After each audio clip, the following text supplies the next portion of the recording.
The baby inside Mama's belly grows and grows. This morning I wake to find her in the rocker by the window, staring out into the sun.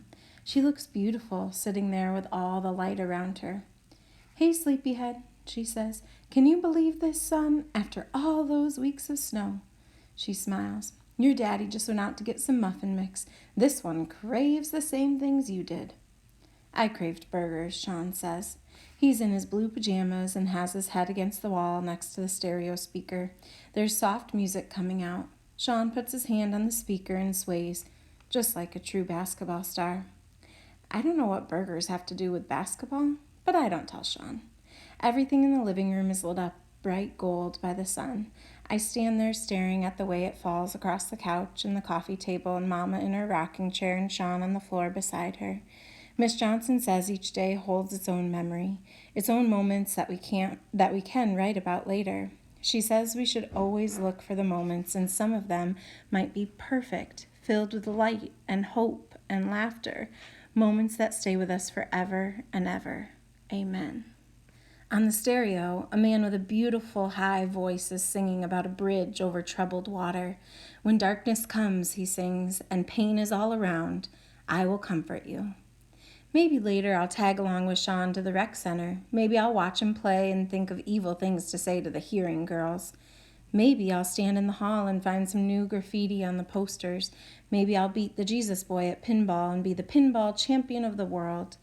I climb onto Mama's lap and put my head against her shoulder, my feet hanging all the way down to the floor. Sean rolls his eyes and signs, "Big baby." But Mama just laughs and puts her arms around me. And if Samantha shows up, maybe we can all three hang out together and she can start to see the Jesus inside the Jesus boy. Maybe. "Let the baby have some room, Franny," Mama says, shifting a little. From somewhere inside Mama's belly, a tiny foot kicks at me. For a little while longer, I say, "I'm the baby in this family." "For a little while," Mama says.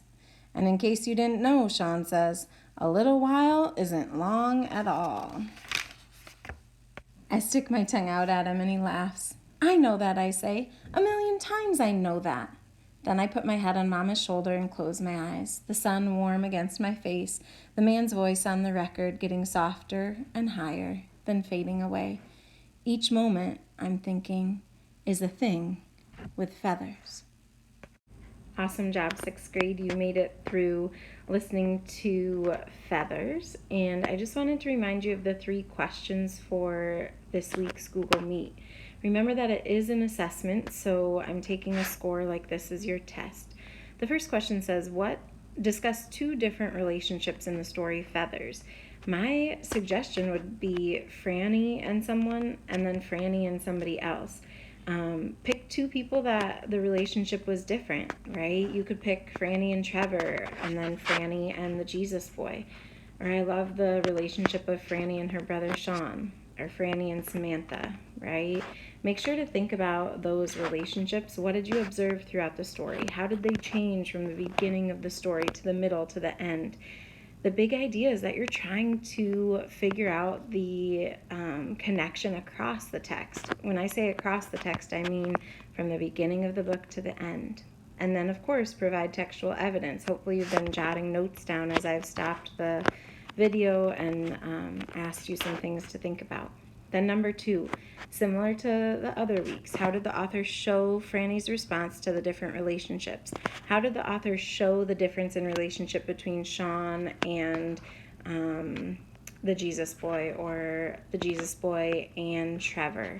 Make sure that you give specific things, like on page whatever number, Franny responded this way. The author wrote that she threw this, or, right? You got to give an example from the text. It says give 2 examples at minimum. And then number 3, try to compare and contrast this with another book you've read. How are they alike and different? All right. Hopefully you enjoyed, and hopefully this was a little bit easier this week because you didn't have to find a book. All right. I will see you at your Google Meet either Thursday or Friday. If you did not get an invite, please email me.